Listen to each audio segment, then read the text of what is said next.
পড়াশোনা থেকে মুক্তি। এক্সাম শেষ হওয়ার পর থেকেই হাওয়ায় উড়ে বেড়াচ্ছে মেঘা আর সাফা। ছুটি আছে হাতে 15-20 দিন। ওদের আর পাইকে। দিন বিশেকের এই পরীক্ষার চক্করে রমণী নাজেহাল হয়ে পড়েছে। ঘুম হয়নি ঠিক মতো। বিকেল থেকেই পড়ে পড়ে ঘুমোচ্ছিল একাধারে। এখন সন্ধ্যা 7টা। গা ম্যাজ ম্যাজ করছে। ঘুম ছুটেছে আচমকাই। ভাল লাগছে শরীরটা। গা মুড়িয়ে উঠে বসলো রমণী। মাথার দীঘল কেশরাজি পুরো বিছানা জুড়ে ছড়িয়ে ছিটিয়ে এলোমেলো। জট বেঁধেছে পেঁচিয়ে। মেঘা হাই তুলল। সদ্য ঘুম ভাঙায় মস্তিষ্ক এখনো শূন্য, এলোমেলো কিছুটা। আন্দাজে কোনো এক পাশে দৃষ্টি এক স্থির করে মিনিট কয়েক থম মেরে বসে রইল। অতপর ধীরে নামলো বিছানা থেকে। ফ্রেশ হয়ে বেরোলো সময় নিয়ে। সাফা ঘরে নেই। মেঘা নিচে নামিয়ে ওকে খুঁজতে খুঁজতে। নিচেও নেই। মাথা চুলকে এপাশ ওপাশ তাকায় মেঘা। সিরাজ সোফায় বসে রামিসাকে ফিডিং করাচ্ছে। কাউকে না পেয়ে ওর পাশে গিয়ে বসলো সে। বাচ্চাটাকে বেশ বড় দেখায়। বয়স 3 মাস হয়ে দিন দুয়েক পেরিয়েছে। ছটফটে হবে বেশ। মেঘা মুচকি হেসে জানতে চাইল, আচ্ছা আপু, বাচ্চারা কথা বলতে শেখে কবে? বছর একের মাথায়। 1 বছর বয়স হতে হতেই বাবা মা এসব ছোটখাটো ওয়ার্ড শিখে যায়। তার মানে বাবু কথা বলতে বলতে এখনো প্রায় 9 থেকে 10 মাস। আমি ওর কথা শুনতে পারবো না তাহলে? কেন পারবি না? বারে, আমি কি থাকবো নাকি? তোমার বাবুর জবান ফুটতে ফুটতে আমি তো পগার পার। সামনাসামনি হয়তো আর দেখাও হবে না কোনোদিন। আচ্ছা শোনো, তুমি কিন্তু রোজ আমায় ভিডিও কল দেবে। তুমি বাবুকে দেখাবে আমায়, ভুলে যাবে না তো তখন? সিরাজ চোখ সরু করে তাকালো। খানিক চুপ রইল। মেঘা নিশ্চল আখিদয়ের পানে তাকিয়ে বলল শান্ত কণ্ঠে, চুপ করবি? কোথায় যাবি তুই? কেন? দেশের বাইরে। আমার আর এখানে সেকেন্ড সেমিস্টারে ওঠাও হবে না বোধহয়। বোধহয় বলছি কেন, হবেই না, ট্রান্সফার নিতে হবে। ওখানে গিয়ে নতুন ইউনিভার্সিটিতে ভর্তি হব। I am so excited. আপু শোনো, তুমি কিন্তু মনে রাখবে আমায়। মানুষ কাজ ছাড়া হলে মন থেকে তার শূন্যতা মুছে যেতে সময় লাগে না কিন্তু। মানুষের শূন্যতা কখনো মুছে যায় না। শূন্যস্থান শূন্যই থাকে, পূর্ণ হয় না সহজে। তুই আমাদের পূর্ণতায় আছিস। শূন্যতা তো ছিল তখন, যখন তোর আগমন ঘটেনি। এখন শূন্যস্থান পূরণ হয়েছে। পূর্ণতায় শূন্যতা আসে না। মেঘা হা বনে তাকিয়ে এক মুহূর্ত পর ফোঁস করে শ্বাস ফেলল। এত ভারী ভারী কথা মগজে ঢুকলো না এই মুহূর্তে। চোখ নামিয়ে নিল সে। বাড়ির আর কাউকেই দেখা যাচ্ছে না। মেঘা শুধোয়, টুকটুকি কোথায় আপু? ছাদে হয়তো। আচ্ছা তুমি বসো। ও ডেকেছিল আমায়। ছাদে ওঠা হয়নি আজ। এখন ছাদে যাই একটু। সিঁড়ি ডিঙিয়ে উপরে উঠল মেঘা। করিডোর পেরিয়ে ছাদের সিঁড়ির দিকে পা বাড়াতে গেলে পথিমধ্যে রুবিনা কাবিরের সাথে দেখা। তিনিও ছিলেন ছাদে। এই আধারে তার ছাদে ওঠার হেতু আন্দাজ করতে পারল না মেঘা। এ সময় তার কিচেনে ব্যস্ত থাকার কথা। মেঘাকে আকস্মিক দেখে বোধহয় থতমত খেলেন ভদ্রমহিলা। দ্রুত চোখ নামিয়ে পাশ কাটিয়ে নিচে নেমে আসলেন। ছাদে মেহের সহ সাফা দাঁড়িয়ে, দুটো মাথা একসাথে করে রেখেছে। রিনটিনে হাসি শোনা যাচ্ছে ক্ষণে ক্ষণে। মেঘা দরজা পেরিয়ে ডাকলো, মেহের আপু, ওই সময় ছাদে কি করছো? আকস্মিক মেঘার কণ্ঠ শোনা মাত্রই দুই রমণী দুদিকে ছিটকে সরে দাঁড়ালো। ধরফর করে উঠল দুটোতে, যেন ভূত দেখার ন্যায় চমকালো ওরা। পিছু ফিরে মেঘাকে দেখে বুকে হাত রেখে বড় বড় শ্বাস ফেলল। অবাক হলো মেঘা। এগিয়ে বলল, ভয় পেলে নাকি? মেহের ঠোঁট ভিজিয়ে ফ্যাল করে হাসে। উত্তর করে, তেমন কিছু না মেঘা, হঠাৎ তোমার কণ্ঠে খাপড়ে গেছিলাম। বাই দ্য ওয়ে, ঘুম হলো তোমার? গল্প করছিলে তোমরা? মামুনিকে দেখলাম নেমে যেতে। কি নিয়ে গল্প করছিলে? আমায় ডাকুনি কেন? সাফা ভয়ে ভয়ে অধর ভেজায়। এক হাত বাঁকা করে কোমরের পেছনে লুকোয়। সাফা গিয়ে তড়িঘড়ি করে বলে, ঘুমাচ্ছিলি তো, তাই ডাকিনি। আর আমরা গল্প করছিলাম না, ওই মেহের আপুর ফোনে আপুর বিয়ের ফটোগুলো দেখছিলাম। মেঘা দুটোকে পরখ করলো সরু চোখে। দুটোই কেমন চোরের ন্যায় নজর চোরাচ্ছে। থতমত খেয়ে আছে বোধহয়। মেঘা ওদের অস্বস্তি বুঝিয়ে বেশি কিছু ঘাটল না আর। মা, মাথা গরম করিও না আমার। একটা মেয়ের জীবন এভাবে নষ্ট হতে দেব না আমি। তোমার ছোট ছেলে ভালো নয়। ওর মতো উশৃঙ্খলের সাথে কিছুতেই শিশিরের বিয়ে হতে দেব না আমি। আবিদের এহেন কথায় থমথমে গলায় মুখ খুললেন মার্জিয়া বেগম। উচ্ছৃঙ্খল কাকে বলছিস তুই? ছোট ভাই ও তোর শিশির, ওই মেয়েটার হয়ে ভালো চেয়ে সাফাই গাইতে এসেছিস? একবার মেনে নিয়েছি বলে বারবার মেনে নেব নাকি? তুই যদি ইকরাকে বিয়ে করে এ বাড়ি ছাড়তে চাস তাহলে শিশিরকে আমার বাড়ির বউ বানিয়ে এনে দিতে হবে তোকে। কিছুতেই না। শিশিরের জীবন নষ্ট করতে পারবো না আমি। এতে ইকরা ক্ষমা করবে না আমায়। তোমার বকাটে ছেলে শিশিরের যোগ্য নয়। সে তো ওই ইকরা তোর যোগ্য নয়, তবুও মেনে নিয়েছি আমরা। তোকেও হারাচ্ছি, আমাদের ফ্যামিলির বড় ছেলে তুই। আর তুই কি না একটা সাধারণ বস্তির মেয়েকে ভালোবেসে ঘর জামাই থাকবি? খবরদার মা, ইকরার বিষয়ে একটা খারাপ মন্তব্য আমি বরদাস্ত করব না। ওই যে বললে ভালোবাসি, এর জন্যই। তোমার বড় ছেলে হওয়ার দায়িত্ব যথাযথ পালন করব আমি, কিন্তু সেটা ইকরাকে সাথে নিয়েই। ওর জন্য সব করতে পারি আমি। মার্জিয়া বেগম কটমট করলেন। ইকরা নামটাও সহ্য হয় না আর তিক্ত হয়ে গেছেন তিনি। ছেলের সামনে তিক্ততা ঢেলে বললেন, তাহলে ওর বোনকে আয়ানের বউ করে নিয়ে আয় এ বাড়িতে। তোর ভাইয়ের একটা গতি হোক এতে। এই সুযোগ বিয়ের পরও নিশ্চয়ই বদলাবে। শিশির মেয়েটা বেশ শান্ত, আয়ানকে ঠিকই মানিয়ে নিতে পারবে ও। যদি না বদলায়, একটা মেয়ের জীবনের দায়ভার নেবে তোমরা? মার্জিয়া বেগম চুপ রইলেন। আবিদ রাগারাগি করবে এখন। কি পেয়েছে ওই ইকরার মাঝে যার জন্য পাগল হয়ে গেছে এই ছেলে? বেরিয়ে গেছে আবিদ। সোফায় থম মেরে বসে আছেন মার্জিয়া বেগম। তারা বেশ স্বনামধন্য, কিন্তু ওরা তো মিডিল ক্লাস। তারও নিচে। কোনো ক্লাসও নেই ওদের। বস্তিতে বাড়িঘরের স্ত্রী নেই। সেখানে গিয়ে দম বন্ধ হয়ে আসছিল তার। আর তার বড় ছেলে কিনা ওই মিডল ক্লাস মেয়ের পাল্লায় পড়ে সব ছেড়ে ওখানে গিয়ে ঘর জামাই থাকবে। নিজের বাপ মাকেও ছাড়বে ওই মেয়ের জন্য। নিজেদের বিজনেস ছেড়ে অন্যের গোলামি খাটছে আবিদ। চাকরি করছে ছোটোখাটো, কেবলই ওই মেয়ের পাশাপাশি কাছাকাছি থাকার জন্য। কি জাদুটোনা করেছে সে। হাজার চেষ্টা করেও ছেলেকে ওর থেকে বিমুখ করতে পারেনি ভদ্রমহিলা। শেষে মেনে নিয়েছে সবটা। ভীষণ রাগ আছে ইকরার প্রতি। আজ তো গিয়ে সম্বন্ধ দিয়ে আসলো। আজমিরা বেগম ভেবেচিন্তে সিদ্ধান্ত জানাতে চেয়েছেন। এভাবে হুটহাট করে তো আর সব ভাবা যায় না। তবে তাকে দেখে মনে হয়েছে তিনি রাজি হবেন বিয়েতে। লোভে পড়ে হলেও রাজি হবেন, এটা মার্জিয়া বেগমের ধারণা। মনে মনে ফুঁসছেন তিনি। হাত মুঠো করে দম খিঁচলেন। যদি কোনোভাবে বিয়েটা হয় তাহলে ওই ইকরাকে ছাড়বেন না তিনি। কান টানলেই মাথা ঠিক আসবে। শিশির যদিও এ বাড়িতে থাকে তাহলে ইকরাও আসবে, ছেলেও ফিরে আসবে তার। সব রাগ বর্তাবেন শিশিরের উপর দিয়ে। তার ছোট ছেলে ভালো নয়, বকাটে, উশৃঙ্খল, নেশায় টাল থাকে সব সময়। ওরা কি জানবে নাকি? হোক একবার বিয়েটা। মার্জিয়া বেগমের শর্ত, বিয়ে হলে দুটো হবে। এক আসরে দুই ভাইয়ের সাথে দুই বোনের বিয়ে। মাঝে পুরো একটা দিন কেটেছে। তখন ঘুমের রাজ্যে তলিয়ে পুরো কাবির ম্যানশন। রাত্রি 1টার কোঠা পেরিয়ে 1:30টার দৌড়ে গুমোট নিস্তব্ধ পুরো বাড়ি। ঘর ভরার দুই ঘুমন্ত রমণীর ভারী নিঃশ্বাসে। ঘুমের গভীরতা অনেক দূর। থেমে থেমে শ্বাস পড়ছে বুক চিরে। চার দেয়ালের মাঝে হলদে ক্ষীণে আলো জ্বলছে নিভু নিভু। নিস্তব্ধতার রেশে আকস্মিক কিছু কম্পিত হওয়ার শব্দ হলো। ফোন ভাইব্রেট হচ্ছে। প্রথমবার কেঁপে কেঁপে কেটে গেল। কেউ ফোন করছে। দ্বিতীয়বার আবার করলো। ঘুমের ঘোরে বুঝলো না মেঘা। মস্তিষ্ক সজাগ হলো না সম্পূর্ণ। দ্বিতীয়বারও গভীর ঘুমের বশে ওভাবেই কেটে গেল ফোনটা। তৃতীয়বার পুনরাবৃত্তি ঘটতে ঘুমের আচ্ছন্নতায় বিরক্ত হয় একবিংশী। মস্তিষ্ক জেগেছে হালকা। কপালে ঘন ভাঁজ পড়েছে। মুখ বিকৃত হয়ে এসেছে আপনা আপনি। চোখ মেলার শক্তি পেল না। মাঝরাত। ঘুম এখন বড্ড গভীর। বোধশক্তি নেই চোখ খোলার মতো। কোনো রকমের শক্তি জোগালো রমণী। হাতড়ে বালিশের নিচ থেকে ফোনটা বের করলো। কম্পন থামিয়ে রিসিভ করলো। আবার ডুবলো ঘুমের গভীরে। ফোনের ওপাশে কে, দেখার শক্তি নেই। কিয়ৎকাল চলল নীরবতা।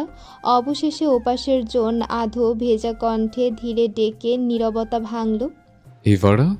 রমণীর সাড়া নেই। ধ্যানে থাকলে হয়তো এই সম্বোধনে ছলকে উঠত, শিউরে উঠত লোমকূপ। অবাধ্য আবেশে চোখ বুজে আসতো আপনা আপনি। তবে আজ আগে থেকেই জমাট বেঁধে বুঝে আছে পাপড়ি যুগল। কানে ডাক পৌঁছালো না। লোকটা দীর্ঘ নীরবতা পালন করলো।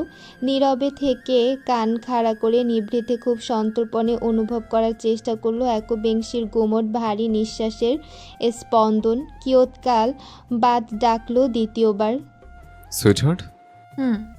এবার বেঘোরেই সহসা উত্তর আসে, হেসে ফেলে রৌদ্র শুধোয় মোলায়েম কণ্ঠে। ঘুমাচ্ছ? হুম। দ্বিতীয় উত্তর অক্ষরে অক্ষরে, যেন এ পর্যায়ে রমণী বাধ্যতা দেখাচ্ছে। সজ্ঞানে এই বাধ্যতা কোথায় উবে যায়। রৌদ্র বলে, একটু ওঠো। কি হলো, উঠছো? আমি অপেক্ষা করছি। এবারা এবেলায় একটু চড়া হলো কণ্ঠ। অগত্যা ধরফড়ে উঠে বসে একবিংশী। কান হতে ফোনটা ছিটকে পড়ে যায় খাট ছাপিয়ে মেঝেতে। এলোমেলো হয়ে যায় রমণী। আকস্মিক ঝটকায় চক্কর দিয়ে ওঠে দুর্বল মাথাটা। চোখ খিসে দুহাতে মাথা চেপে ধরে সে। নিজেকে শান্ত করে সময় নিয়ে। চোখের পাপড়ি ভার যেন চিপকে আসছে আঠার ন্যায়। কোনো রকমে চোখ খুলল টেনে টুনে। সবটা কেমন গুলিয়ে গেল। কি হলো একটু আগে? ও এভাবে উঠে বসলো কেন? ভাবতে গিয়ে ধক করে উঠল, ঘোর ভাঙল। ওই বেপরোয়া লোকটা ডেকেছে ওকে। ফোন কোথায়? ধরফড়িয়ে ফোন খুঁজল রমণী। মেঝেতে স্ক্রিনের আলো দেখে নিচে নেমে ফোন হাতে তুলল। কল এসেছে ফোনে। 8 মিনিট 35 সেকেন্ড চলে। বিডি নাম্বার, যা দেখে পুনরায় ছলকে ওঠে একবিংশী। কেমন কম্পন বয় পুরো অঙ্গে। চেনা নাম্বার। তালগোল পাকিয়ে যায় অধৈর্য চিত্তে। ঠোঁট শুকিয়ে আসে মেয়েটার। তড়িঘড়ি করে জিভে অধর ভিজিয়ে কানে ফোন ঠেকায় কেঁপে কেঁপে। হ্যালো। বাইরের দরজা খুলে দে, চাবি নেই আমার কাছে। মানে আপনি কোথায়?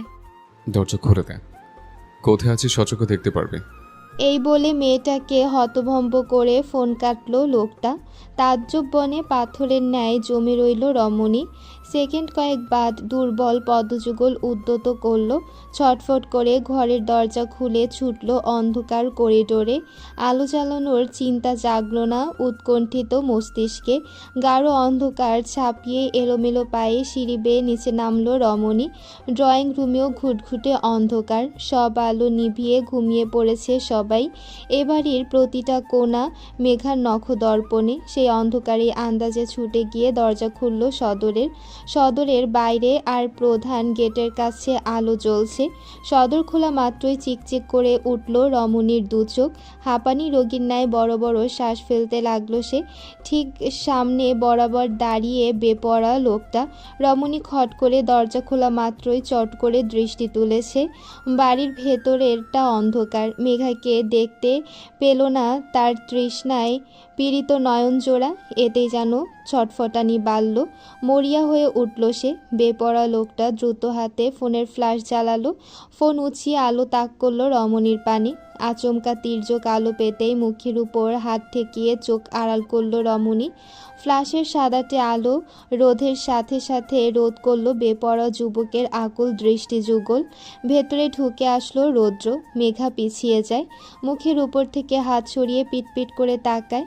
আলো আধারের মিলেমিশে চোখাচোখি হয় দুজোড়া ব্যাকুল অক্ষি যুগলের। এতেই পেরোয় সেকেন্ড কয়েক। রমণী এলোমেলো। যুবকের দৃষ্টি স্থির। দেখল আজ কতদিন বাদ। অস্থিরতায় রুক্ষে চেয়ে রয়েছে স্থির দৃষ্টিতে। সেভাবে তাকিয়ে থেকে সদরের দরজা ঠেলে বন্ধ করল এক হাতে। চোখে পলক ফেলে মুখ খুলল নীরবতা ছেদ করে। ডিস্টার্ব করলাম? রমণী নিশ্চুপ। বাক হারিয়েছে সে। আকস্মিক লোকটা ফিরে আসলো। এখনও অবিশ্বাস আছে এতে। সে অবিশ্বাসেই সন্ধিয়ান হয়ে শুধালো, আপনি ফিরে এসেছেন? রৌদ্র সোজাসুজি ফ্ল্যাশ তাক করে। সন্দেহ আছে? সত্যিই ফিরে এসেছে। ছুঁয়ে দেখ আমায়, সন্দেহ কেটে যাবে। হাত বাড়িয়ে দেয় রৌদ্র। চোখ নামিয়ে পিছিয়ে যায় মেঘা। রৌদ্র হাত সরিয়ে নিয়ে বলে, বলেছিলাম না আসবো ফিরে আবারও, তোর টানে, তোর কাছে, তোর জন্য। শুধু তুই বললি ফিরবো সব ছেড়ে। বলেছিস, ফিরেছে। মানে এই মুহূর্তে বাড়ি অন্ধকার হলেও আমার ফিউচার উজ্জ্বল দেখতে পাচ্ছি আমি। হোয়াটসঅ্যাপ সানি, মাথায় কি চলছে তোমার? হঠাৎ এত খেয়ালি হলে কবে থেকে? মিস করছিলে ভীষণ? বাট রাবিশ, আমি মিস করব কেন আপনাকে? বেকার বেকার মাঝরাতে ঘুম ভাঙালেন আমার যত সব। মেঘা ভেতরকার উচাটন সামলায়।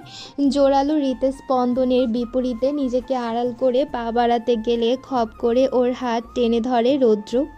এই ইডিয়েট, আমাকে বেসামাল করে পালাতে চাইছিস? তোর জন্য এমার্জেন্সি ছুটে আসলাম, আর তুই উল্টো পথে ছুটছিস। আমার জন্য ছুটে এসেছেন মানে আমি কি করলাম? মিস করলি আমায়, তাই তো ছুটে আসলাম। মনে পড়ছে না? মেঘা নিজের হাত ছাড়িয়ে নিল। অন্ধকারে ঠিকমতো বোঝা যাচ্ছে না চেহারা। এখানে থাকাটা ঠিক হবে না, খিটখিটে স্বরে বলল। আপনাকে মিস করতে বই গেছে আমার। অন্ধকারে সিঁড়ি ডিঙিয়ে উঠতে লাগলো মেঘা। রৌদ্রকে সহসা আটকাতে না পেরে পিছু পিছু পা মেলালো। ফ্লাইট থেকে নেমেছে 12:30টার দিকে, বাড়ি আসতে আসতে 1:30। এখন প্রায় 2টোর কাছাকাছি। নিস্তব্ধ পুরো বাড়ি। করিডোর পেরিয়ে ঘরে ঢোকার আগেই আবারও ওকে টেনে ধরল রৌদ্র। এবার টেনে নিয়ে ঠেসে ধরল দেয়ালের সাথে। সুইচ টিপে অন্ধকার ঘুষে একখানা লাইট জ্বালালো দড়িতে। আলোর ঝলকানিতে চমকালো মেঘা। রৌদ্র সহসা ঝুঁকে আসলো ওর দিকে। লম্বাটে শরীর ঝুঁকিয়ে মেয়েটার সম্মুখ বরাবর দাঁড়ালো ভরকালো রমণী। কি করছেন? কিছু না। একটা কথা রাখবে? ছাড়ুন আগে। ছাড়লে তো হবে না, জড়াবে একটু। দেখুন রাইনমুখ, ডিস্টার্ব করবেন না একদম। মেঘা উসখুস করে, ছাড়ানোর চেষ্টা করে নিজেকে। চুল খোপা করা মেয়েটা চুলের যত্ন নেয় না মোটেও। রৌদ্র আরেকটু ঝুঁকে আসলো। মধ্যকার ইঞ্চি কয়েক দূরত্বটুকু ঘুষে নিল। দেয়ালে সিঁঠিয়ে দাঁড়ালো মেয়েটা। ঠকঠক করে কম্পিত হচ্ছে পুরো শরীর। লোকটার এতটা সংস্পর্শ সামলে নিতে পারল না নমনীয় মেয়েটা।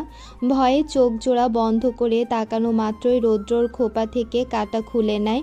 ঘাড় গলিয়ে চুলের ভাঁজে নাক ডুবিয়ে দেয় বহুদিন বাদ। এই জিনিসটাকে খুব মিস করেছে সে।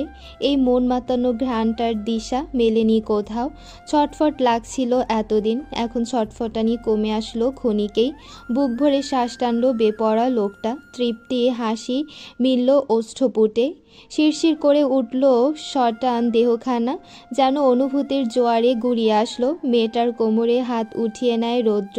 চুলের গোছায় নাক ঘষে আলতো করে বলে, ইউনো জান পাখি, তোর মাঝে একটা প্রশান্তি আছে যেটা আমার সমস্ত অশান্তি দূর করতে সক্ষম। You hear? Your hair fragrance is my satisfaction. একবিংশী নড়ে চড়ে ওঠে, খুয়ে আসে শক্তি, উচ্চারণ করে রোদ ঠেলে। রৌদ্র, yes sweetheart, that's my another satisfaction. খুব মিস করেছি তোকে। কেন আগে ডাকলি না? তোর ডাকের অপেক্ষা ছিলাম আমি। এখন যখন নিজে থেকে ডেকে এনেছিস, তখন একটু অঘটন সামলাতে হবে তোকে। এই আধারে একটা অঘটন ঘটাবো এখন। ডোন্ট ওয়ারি, কেউ দেখবে না। মেঘা আটকে ওঠে, হাত উদ্যত করে রৌদ্রের বুকে ধাক্কা দেওয়ার চেষ্টা করে। কি করবেন আপনি? রৌদ্র হেসে ফেলে শব্দহীন, মুখোমুখি হয়। চোখে চোখ রেখে বলে, ডেকে এনেছিস যা করার জন্য তাই করব। Don't try to stop me. কিছু বাজে বাজে কথা বলছেন। আমি কখন ডাকলাম আপনাকে? ছাড়ুন আমায়। অসভ্যতা করবেন না একদম। সভ্যতা দেখানোর মতো সভ্য হতে গেলে আমার লস, যেটা আমি চাইছি না। অসভ্যতাই সই। এই ইডিয়েট, একটাবার জড়িয়ে ধর তোকে প্লিজ। আবদ্ধ হবে না? অনেক সহ্য করেছি, রাইট নাও আর পারছি না। শুধু জড়িয়ে ধরবো, একটু শক্ত করে প্লিজ। মেঘা ঢোক গিলে কণ্ঠনালী ভেজায়। খবরদার না, দূরে সরুন। I feel uncomfortable. অভ্যাস হলে তবেই কমফোর্ট আসবে। তুই তো মেঘা এবার শক্তি খাটালো, ঠেলে দূরে সরালো রৌদ্রকে। গজগজ করে বলল, চুপ করুন রাইনামুখ, অশুভ নির্লজ্জ লোক। আপনার ডাক শোনাই উচিত হয়নি আমার। মেঘা ওকে সময় না দিয়ে এক ছুটে রুমে ঢুকতে রৌদ্র আহাম্মক বনে বলল, ইডিয়েট, তোর ডাকে ছুটে আসলাম আর তুই আমার ডাকে আমাকে অপেক্ষা করছিস? সকাল সকাল ব্রেকফাস্টের টেবিলে বসেছে কাবির পরিবার। আদ্র অফিস মুখ হয়নি আর। খাওয়ার মাঝে বারবার আর চোখে ছেলেকে পরখ করে নিচ্ছেন তোফায়েল কাবির। বাকিরা চুপচাপ খাচ্ছে মাথা নুয়ে।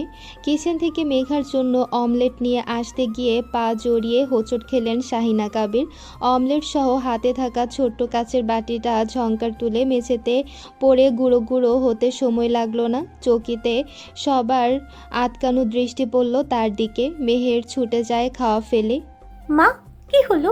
ঠিক আছো? বাটিটা হাত থেকে পড়লো কি করে? হাত পিছলে পড়ে গেছে, আশ্বস্ত করলেন শাহিনা কাবির। আমি ঠিক আছি, পা বাড়াস না। কাজ আছে এদিকে, তুই খেতে বস, আমি কাজ তুলে নিচ্ছি। তুমি যাও, আমি তুলে নিচ্ছি। শাহিনা কাবির ওকে বাধা দিতে গেলেন, তার আগেই হুট করে দৃষ্টি পড়ল সিঁড়ির দিকে। অমনি আটকে চোখ বড় হয়ে আসলো তার। মুখ ফাঁক করে অবিলম্বে চোখজোড়া বিহত হয়ে আসলো। রৌদ্রের আসার খবর এখনো অজানা, অজ্ঞাত সকলে। সেই রৌদ্রই নিচে নেমে আসছে টলতে টলতে। সবার আগে শাহিনা কাবিরের চোখে পড়ল সে। অমনি অবাক স্বরে উচ্চারণ করলেন শাহিনা কাবির। রৌদ্র। শাহিনা কাবিরের আকস্মিক ডাকে সবাই প্রথমে চকিতে তার দিকেই তাকালেন, অতঃপর তার দৃষ্টি অনুসরণ করে তাকালেন সিঁড়ির দিকে। একসাথে কয়েক জোড়া দৃষ্টি। ততক্ষণে রৌদ্র নিচে নেমে এসেছে, বসে পড়েছে নিজের জন্য বরাদ্দকৃত চেয়ারে। সবাই তবদা খেলো হঠাৎ বেপরোয়া ছেলেটাকে দেখে। একই অবিশ্বাস্য অবস্থা দেখা দিল সকলের চোখে। রৌদ্রের যেন কোনো উদ্বেগ নেই, ওর কাছে সব স্বাভাবিক। প্লেট উল্টে পরোটা তুলে নিল। পাশে সাফা, তার পাশে মেঘা। একবিংশের প্লেটে অমলেট নেই আজ। রৌদ্র কারোর মুখ পানে দৃষ্টি তোলেনি এখনো। আর চোখে রমণীর প্লেটের দিকে তাকালো। অমলেট না পেয়ে সবজি তুলে নিল ওর পাত থেকে। পরোটা ছিঁড়ে সবজি মাখিয়ে মুখে তুলে হুঙ্কার ছাড়ল। মম, এবারে অমলেট দিয়ে যাও। আকস্মিক নীরবতা ছেদ হলো, স্তব্ধতা কাটল সবার। সন্দিহান ঘোর কাটতেই ঘন পলক ফেলল সকলে। সাফা আর মেহের একটু বেশি অবাক হয়েছে। ভ্যাট ভ্যাট মুখ ফাঁক করে তাকিয়ে আছে ওরা দুটোই। রৌদ্র ফিরেছে এত তাড়াতাড়ি? একে অপরের দিকে তাকালো ওরা। ভ্রু নাচালো মেহের। সাফা ঘাড় উঁচিয়ে ওষ্ঠ উল্টায়। ও নিজেও অবাকের চরম সীমানায়।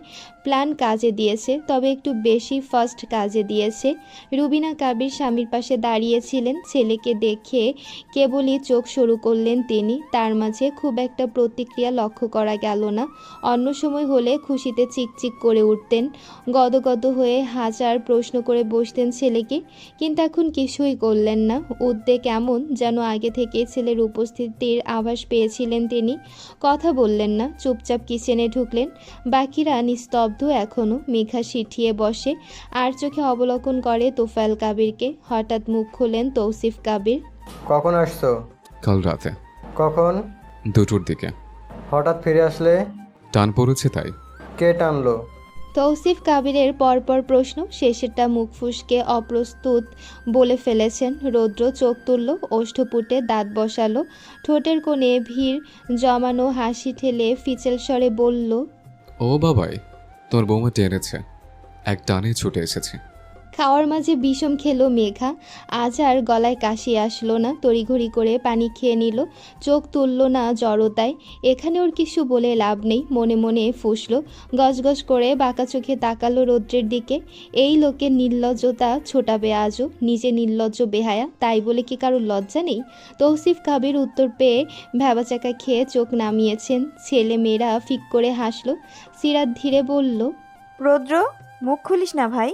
খাওয়ার সময় কথা বলতে নেই, চুপচাপ খা, পরে কথা হবে। আজব, রৌদ্র তো চুপচাপই খাচ্ছিল।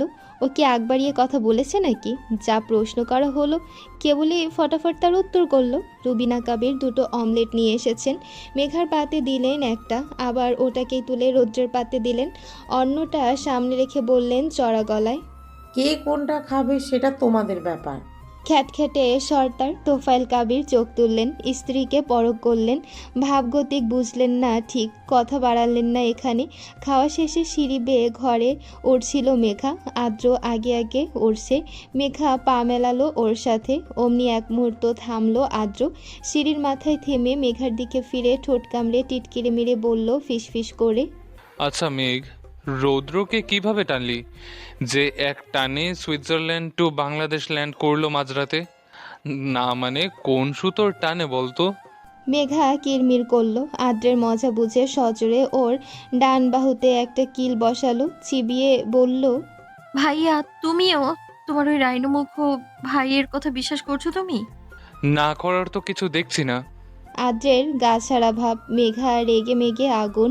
ওর রাগান্বিত চেহারা দেখে পরক্ষণে নরম আবেশে হাসলো আদ্র। নিচ থেকে ওদের দুজনের অমন ফিসফিস করে কথা বলাটা বেপরা ছেলের চোখ এড়ায়নি। হাত মুঠো করে দাঁত খিঁচল সে। রাগে শক্ত চোয়াল হিস হিস করল। আরেকটা থাপ্পড় খাওয়ার জন্য এত উতলা হয়ে পড়েছিস ইডিয়েট? শুভ্র অফিসে বেরিয়ে যেতেই মেহের রুমে হামলে পড়েছে সাফা। চোখে মুখে একরাশ বিস্ময় ভরা উৎকণ্ঠা। পরশু সন্ধ্যায় মেঘার অগোচরে একটা ফোন দিয়ে এঁটেছিল মূলত রুবিনা কাবির। ওরা সাহায্য করেছে। সেদিন মেঘার ঘুমের সুযোগ নিয়ে ওর ফোনটা হাতিয়ে ছাদে উঠেছিল সাফা। রুবিনা কাবির সেই ফোন থেকে রৌদ্রের নাম্বারে একটা মেসেজ পাঠাতে বলেছিলেন। চঞ্চলা রমণী কথা মতো তাই করেছে। সাধারণ একটা বার্তা, আই মিস ইউ, এইটুকু লিখে সেন্ড করেছিল সাফা, তাও রুবিনা কাবিরের কথায়। রুবিনা কাবির নিজে করতে চেয়েছিলেন, জড়তায় নিজে না করে সাফাকে দিয়ে করিয়েছেন। পরবর্তীতে ভদ্রমহিলা নিচে নেমে আসলে মেহের সাফাকে আড়াল করে আরও বেশ কয়েকটা মেসেজ পাঠিয়েছে রৌদ্রকে। সাফা জানে না কি পাঠিয়েছে, ওকে দেখতে দেয়নি মেহের। তার আগেই সব মেসেজ ডিলিট করে দিয়েছিল যাতে পরবর্তীতে মেঘার চোখে না পড়ে। সেই মেসেজগুলো পেয়েই কি ছুটে এসেছে রৌদ্র? কি এমন মেসেজ করেছিল যে পরের রাত্রি গড়াতে না গড়াতেই ছুটে আসলো বেপরোয়া ছেলেটা? সাফা বারবার জিদ্দি খেয়ে জানতে চাইছে। মেহেরাপু, বলো না তুমি সেদিন কি মেসেজ পাঠিয়েছিলে ভাইয়াকে? মেহের মুখ ভার করলো, অন্যদিকে মুখ ফিরিয়ে হাসি আটকে বলল, তুই বুঝবি না, তোর কাজ নেই ওসব জেনে। বলবে না তুমি? আচ্ছা যাও, শুনবো না, কিন্তু আমি মামুনিকে বলে দেব। তার কথার বাইরে গিয়ে তুমি আরও অনেক উল্টাপাল্টা মেসেজ পাঠিয়েছো ভাইয়াকে। মামুনি শুধু আই মিস ইউ পাঠাতে বলেছিল। যা গিয়ে বল, কি বলবি? বরং বললে মামুনি খুশি হবে। আমি যা পাঠিয়েছিলাম তা দেখে এক রাতের মধ্যে ফিরে এসেছে রৌদ্র ভাইয়া। নতুবা কেবল একটা মাত্র মেসেজ দেখলে এত তাড়াতাড়ি আসতো না, বুঝলি? অবশ্য তোর মোটা মাথায় এসব ঢুকবে না। সাফা ওষ্ঠ উল্টায়। ওর মোটা মাথায় এসব আসলেই ঢুকছে না। অত দূর গভীরে ভাবার বোধ শক্তি নেই তার। দিনের শেষ ভাগ, সন্ধ্যার লগন ধরণীতে তিমিরে ঢেকে দিচ্ছে। বাড়ির পেছনের দিকটায় পানা পুকুর আছে একটা। আজকাল সময় অসময় বৃষ্টি নামে মাঝে মাঝে। পুকুরে পানি জমেছে ভরপুর। ব্যাঙের ডাক ভেসে আসছে সেখান থেকেই। শিশির খাটের উপর হাঁটু জড়িয়ে গুটিয়ে বসে আছে একলা নির্জনে। জানালা খোলা, লোহার শিকে কপাল ঠেকিয়ে পুকুরের দিকে একস্থির হয়ে চেয়ে আছে। মেয়েটা বরাবর দেখতে গেলে নির্জীব, হাসে না বেশি। ক্ষণে ক্ষণে যেও বা হাসতো, সে হাসিটুকু মিলিয়ে গেছে গত 3 দিন থেকে। ইকরাপুর বিয়ের সম্বোধন আসলো, আগেও এসেছে অনেক, সবগুলোই ফিরিয়ে দিয়েছে ইকরা। পাড়া প্রতিবেশী ওদের পরিবারের সাথে মেশে না, বলতে গেলে এক ঘরে ওরা। ইকরাকে নিয়ে কানাঘুষা চলে পাড়ায়। মেয়ে বড় হয়েছে, বয়স বাড়ছে, বিয়ে দেয় না তবু। লোক চক্ষুতে কটু লাগে এই দৃশ্য। ইকরা ছাড়া এই পরিবারটা আরও বেশি নিঃস্ব হয়ে যাবে। তারা কেউ এটা আর দেখে না। শিশির এবারে পড়েছে দ্বিধাদ্বন্দ্বে। সেদিন ভদ্রমহিলা বলে গেছেন তিনি একসাথে 2 মেয়েকেই নিজের ছেলেদের বউ করতে চান। একজনকে ঘরে তুলবেন, অন্যজনকে এ বাড়িতেই থাকবে। দ্বিতীয়টা মহা সুযোগ। এটাও সম্ভব। কেউ একজন ইকরা আপুকে ভালোবেসে নিজের পরিবার ছেড়ে এ বাড়িতে এসে থাকবে। আবিদকে যতদূর দেখলো ছেলেটা মন্দ নয়। ইকরারও একটা সফট কর্নার আছে ওনার প্রতি। শিশির তীক্ষ্ণ দৃষ্টিতে লক্ষ্য করেছে এটা। সেদিন থেকে ইকরাকে বোঝানোর চেষ্টা চলছে। এখনও নারাজ রমণী, সে বিয়ে করবে না। তার উপর নিজের বোন যুক্ত হলে তো আরও বিয়ে করবে না। শিশিরের পড়াশোনার ইচ্ছে আছে, জীবনে কিছু একটা করার ইচ্ছে আছে। বিয়ের পর ওসব ইচ্ছের বিসর্জন দেবে? এটা তো হতে দেওয়া যায় না। শিশির আনমনে ভাবছে ওদের জীবনটা একসময় কী ছিল আর এখন কি হয়ে গেল। আজ থেকে 12 বছর আগে যখন বাবা বেঁচে ছিলেন তখন সবটা ঠিক ছিল, আর এখন সব এলোমেলো। আজমিরা বেগম ঘরে ঢুকলেন। মেয়েকে নিথর হয়ে বসে থাকতে দেখে ডাকলেন, শিশির। নড়ে চড়ে ওঠে মেয়েটা, উত্তর করে, হ্যাঁ মা। ভদ্রমহিলা বসলেন খাটের এক কোণে। কিছুক্ষণ চুপ থেকে ছোট মেয়ের মলিন মুখখানা দেখলেন চোখ ভরে। বললেন ভেজা গলায়, একটা কথা রাখবি আমার? বলো। এই বিয়েতে রাজি হবি তুই? ইকরার কাছে শুনেছি ওদের ফ্যামিলি ভালো, শুধু ভালো নয়, খুব ভালো। ভালো হলেই ভালো। মেয়েটা শুকনো কণ্ঠে বুলি ফুটিয়ে মুখ ফিরিয়ে আবার শিকলে কপাল ঠেকায়। আজমিরা বেগম নীরবতা পালন করেন, অতঃপর বলতে আরম্ভ করেন, তুই তো অনেক কিছুই পেয়েছিস শিশির, কিন্তু ইকরা কিছু পায়নি জীবনে। সব সময় আমাদের কথা ভেবে এসেছে। ওর বয়সী বা কত বল, তোর থেকে 2 বছরের বড়। এতেই দেখ কত দায়িত্বের ও ভার ওদের কাঁধে। যে ভারে নিজের জীবন নিয়ে 2 সেকেন্ড ভাবেও না। কতগুলো বিয়ের সম্বন্ধ এসেছে, সব ফিরিয়ে দিয়েছে। কেননা বিয়ে হলে ওকে চলে যেতে হবে আমাদের ছেড়ে, আমাদের দেখার জন্য কেউ থাকবে না।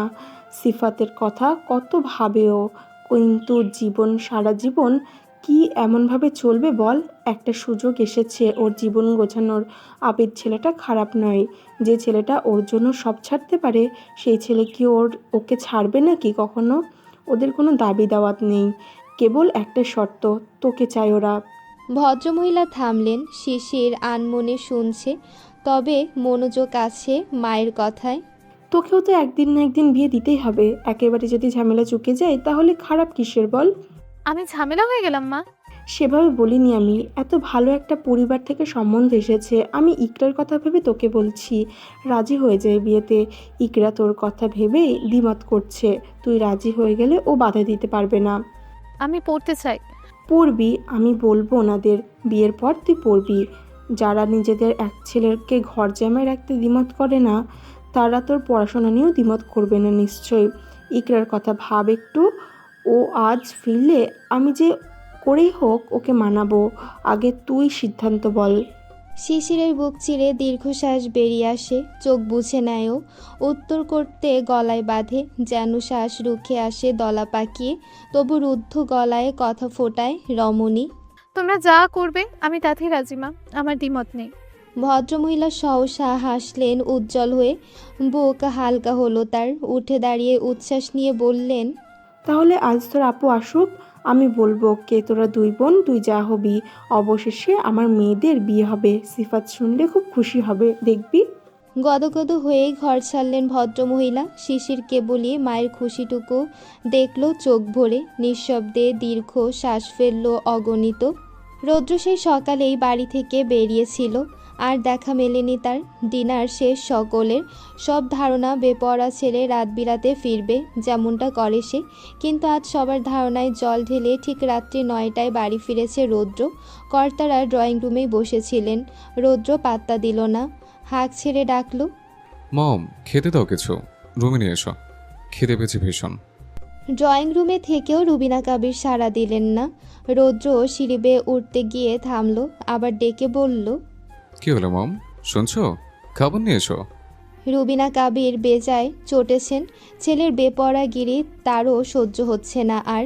তিনি কত ভাবেন ওই ছেলের জন্য, অথচ ছেলে তাকে তোয়াক্কাই করে না। উল্টো দিকে একটা উটকমের সামান্য একটা মেসেজ পেয়ে ছুটে এসেছে। এটা বড্ড আঘাত এনেছে তার হৃদয়। রৌদ্র তো ওই মেয়েকেও বউ বলে মানে না। নেশার ঘরে বিয়ে করে নেশা কেটে গেছে, বউ মানবে না বলে বিদেশে কাটালো দীর্ঘ 5টা বছর। এখন আবার হঠাৎ করে ফিরে এসে কিসের এত টান জমলো বউয়ের প্রতি? মায়ের আগে কিনা বউ? রাগে গজগজ করলেন রুবিনা কাবির। রৌদ্র উঠে যেতেই দৃঢ় পায়ে কিচেনে ঢুকলেন তিনি। করল্লা কেটে টুকরো করে রেখেছিলেন আগে থেকেই। 10-এর অধিক কাঁচামরিচ সহ টুকরো করল্লাগুলো ব্লেন্ডারে দিলেন রাগের মাথায়। শাহিনা কাবির বোতলে পানি ভরার জন্য কিচেনে ঢুকেছিলেন। রুবিনা কাবিরের এমন কাণ্ড দেখে হকচকিয়ে বললেন, এ কি রুবিনা, এসব কি করছিস? এতগুলো মরিচ দিয়ে করলা ব্লেন্ডার করে কি করবি এই রাতে? মিষ্টত্ব কমাবো একটু। এ বাড়ির বেপরা ছেলে আজকাল বদলে যাচ্ছে, দেখি কতটা বদলেছে। করলা তাও তার অপ্রিয়, এখন প্রিয় মানুষের হাতে ঝাল ঝাল তেতো করলার জুস খায় কিনা দেখি একটু।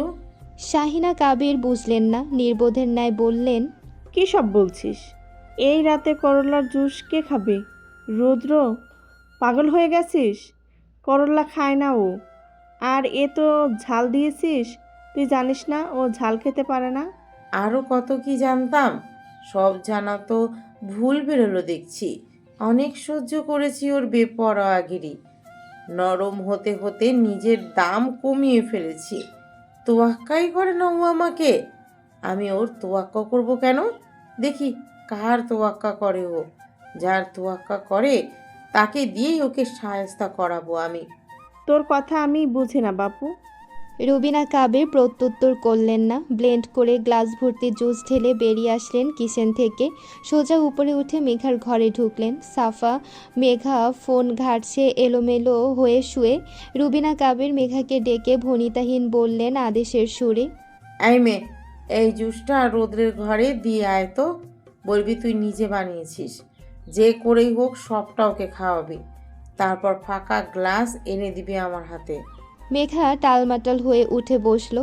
তৎক্ষণাৎ কিছু বুঝলো না। রুবিনা কাবির এক কথা আবার বললেন। মেঘা নেমে প্রশ্নসূচক দৃষ্টিতে তাকাতেই ওর হাতে গ্লাস ধরিয়ে দিয়ে কড়া কণ্ঠে বললেন, একটা কথাও বলবি না, যা বলছি তাই কর। যা, এটা রৌদ্রকে দিয়ায় গিয়ে। সবটা যদি খাওয়াতে পারিস তাহলে রান্না শেখাবো তোকে। রান্না শিখতে চাস তো? কিন্তু মামুনি, আমি ওনার ঘরে। রুবিনা কাবির কথা শেষ করতে দিলেন না ওকে। ঠেলে ঠুলে এ ঘর থেকে বের করিয়ে রৌদ্রের ঘরের দরজার সামনে দাঁড় করিয়ে দিলেন ওকে। মেঘা পুরো আহম্মক বনে রইল। আচমকা ভদ্র মহিলার এমন আচরণের মানে বুঝল না। ভেতরে নিশ্চিত বাঘ যেচে পড়ে বাঘের খাঁচায় যাবেও। ওই লোকের অভ্যাস ভালো না। মেঘা থম মেরে কিং কর্তব্য বিমূঢ় দাঁড়িয়ে রইল। রুবিনা কাবির চোখ পাকাতেই ধরফর করে ঘরে ঢুকলো আবার। সেখান থেকে সরে আসলেন ভদ্রমহিলা। ঘরে রৌদ্র নেই, ওয়াশরুমে শাওয়ার নিচ্ছে। দীর্ঘ হাঁপ ছাড়ে মেঘা। এখনও এই জুসটা রেখে কেটে পড়বে এখান থেকে, তাই করার জন্য উদ্যত হলো। বেডসাইড টেবিলের পাশে জুসের গ্লাসটা রেখে পিছু ফেরা মাত্রই থমকে দাঁড়ালো। পিটপিট করে ঘাড় ঘোরালো বাদিকে। বিছানার উপর রৌদ্রের ফোন। ধক করে ওঠে একবিংশী। বেপরোয়া লোকটাকে নিয়ে করা আজগুবি ধারণাগুলো মাথাচাড়া দিয়ে ওঠে। কি আছে ওই লোকের ফোনে? কি আছে বিদেশে? কে আছে? সেদিন ভিডিও কলে কিছুই দেখেনি মেঘা, কিন্তু ওই দিন ওই বাচ্চাটাকে দেখেছিল যে। সে কে? কে ফোন করে রৌদ্রকে? রৌদ্র একদিন মুখ ফসকে বলেছিল ও বাচ্চা সামলানো শিখেছে বাচ্চা জন্ম দিয়ে। তাহলে ওই বাচ্চাটা কি? এসব ধারণা বারংবার কুড়ে খায় রমণীকে। আজ সুযোগ পেয়েছে। রৌদ্রের ফোন চেক করলে সব জানা যাবে। মেঘা ভয়ে ভয়ে ওয়াশরুমের দিকে তাকায়। হাত কাঁপে। কম্পিত হাত বাড়িয়ে বিছানার উপর থেকে ফোনটা তুলে নেয় হাতে। আজও দেখেই ছাড়বে এই লোকের ফোন। পাসওয়ার্ড তো জানা। থেমে থেমে চিরচেনা সেই পাসওয়ার্ডটাই টাইপ করলো রমণী। লক খুলে ফোন ওপেন হলো সহসা। বোধহয় 1 সেকেন্ডও দেরি হলো না। ফোনের হোম স্ক্রিনের ওয়ালপেপারের দিকে নজর পড়া মাত্রই চরকে উঠল একবিংশীর মস্তিষ্ক। পুরো পৃথিবী যেন কেঁপে উঠল তার নিকট। হাঁটু ঘুরিয়ে আসলো। সমস্ত শক্তি খুয়ে ধপ করে বিছানায় বসে পড়ল সে। থমকে রইল পুরো স্তব্ধ হয়ে। আঁখি কোটর ভরে উঠল অবাধ্য নোনা জলে। অবিশ্বাস্য লাগলো সবটা। চোখ নিভিয়ে আবারও তাকালো। না, মিথ্যা নয়। ওয়ালপেপারে ভাসছে চিরচেনা একখানা মুখ। তার নিজের মুখ। ঘুমন্ত একবিংশীর নির্ভেজাল মুখশ্রী। একখানা পুরুষালী হাত দেখা যাচ্ছে কপালের পাশে। বোধহয় আলগোছে রমণীর কপালের ধারে আশ্রে পড়া কুন্তল গাছি সরিয়ে দেওয়ার জন্য উদ্যত করেছে হাতখানা। মেঘার হৃদস্পন্দন থেমে যায় এক মুহূর্ত। এই ছবিটা এই লোকের ফোনের ওয়ালপেপারে কেন? এটা তো মেঘার ঘুমন্ত অবস্থার ছবি। কবে তোলা হলো এটা? আর এই ফোনের ওয়ালপেপারে ভাসছে কেন? মেঘা শুষ্ক ঢোক গেলে সর্বাঙ্গের কম্পন বাড়ে। শিরশির করে হাত পায়ের তালু।